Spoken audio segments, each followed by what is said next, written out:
Was Hall, welcoming in Martham House, where aspired est wafung Staffordshire Hoard walla, abidath kuman.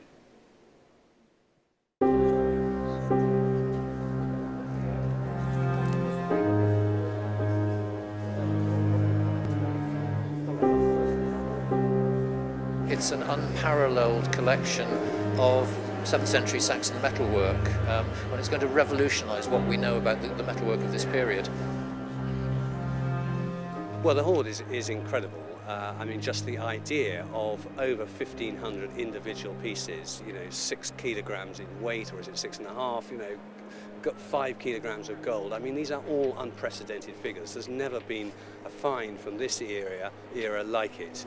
So there's a huge sense of excitement, really, with which one looks at individual objects and thinks about the potential that we're waiting to unlock. I mean, the story is just beginning here. Even once we've saved the hoard at the 17th of April, that is not the end. It just begins. That's when all the experts roll up their sleeves, the research begins, and the stories will gradually come out. And they're going to come out for hundreds of years. The Staffordshire Hoard is going to be a reference point forevermore.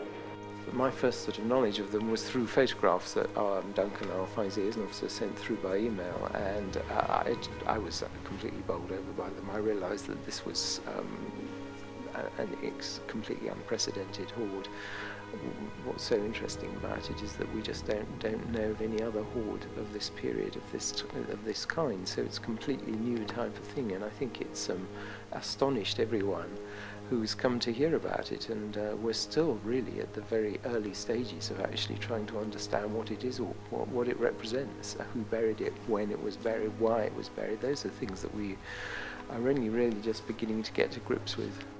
As the Treasury Registrar, I have a team of 3.5 colleagues, so 3 full-time colleagues and 1 part-time, and together we've been involved in administering the official requirements under the Treasure Act 1996.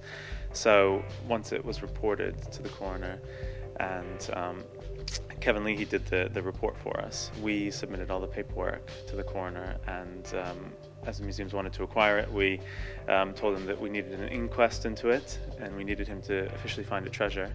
And once he did so, we had to transport the hoard down here in order to facilitate the valuation of it, so that we could get an agreed valuation between the interested parties, the 2 museums, the finder, the landowner, and then once that money's raised, now that it's been agreed, we're the ones who are going to receive payment from the museums and then distribute it to Terry and Fred.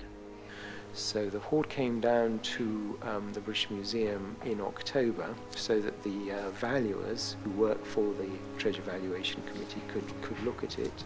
And then the committee met here on the 25th of November to decide what they felt the valuation should be. They had the 4 reports of the professional valuers whom they'd commissioned. And it was a very long meeting, I remember. It went on all day, actually, and at about 6 o'clock they finally agreed a final figure for it of £3.285 million.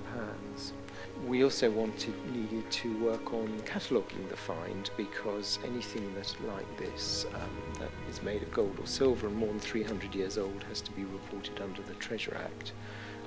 I think we already knew from the response of the 2 museums who knew about the find, obviously at a very early stage, the excitement that they showed that there would be a lot of interest. But I think when it went on display immediately after the announcement in the end of September in Birmingham Museum, I don't think any of us expected what extraordinary interest there was, and that people would be queuing for 3 hours or more to see it. And I think it was 40,000 people who came round in the space of about 3 weeks, and we're really looking forward to the interest that there's going to be when it comes to Stoke now.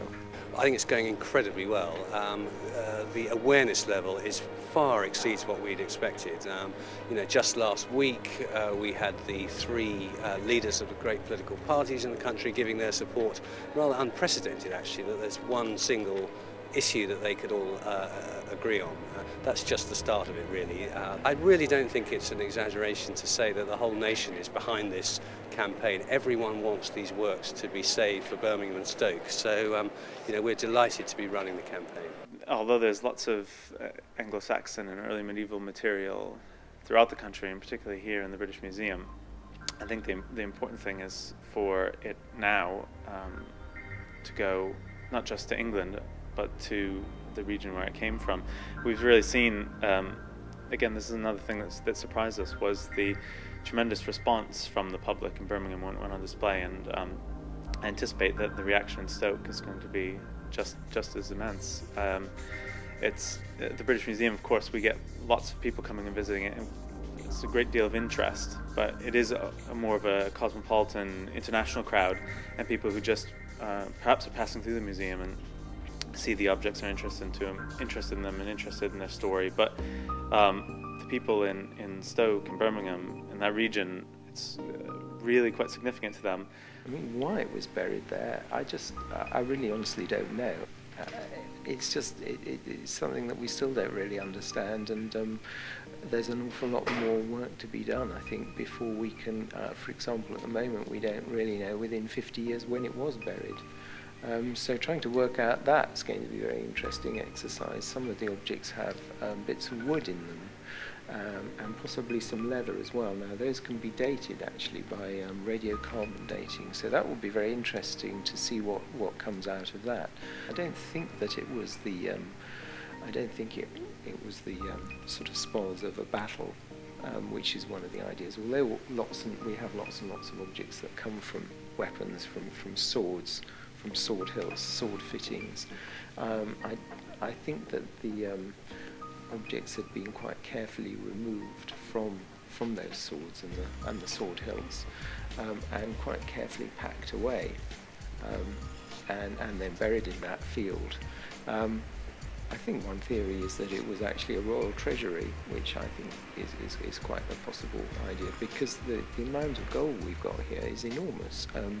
It's 3 times as much as was buried with the royal grave at Sutton Hoo in Suffolk, which is the best known Anglo-Saxon find to date. But why it was buried and never recovered, that is the great mystery, which I suspect we probably never really will know the full answer to. Well, in recent years, as you know, Stoke-on-Trent hasn't had too much to shout about. So playing host to the largest hoard of Anglo-Saxon gold ever found in Britain will be a fantastic draw for the city.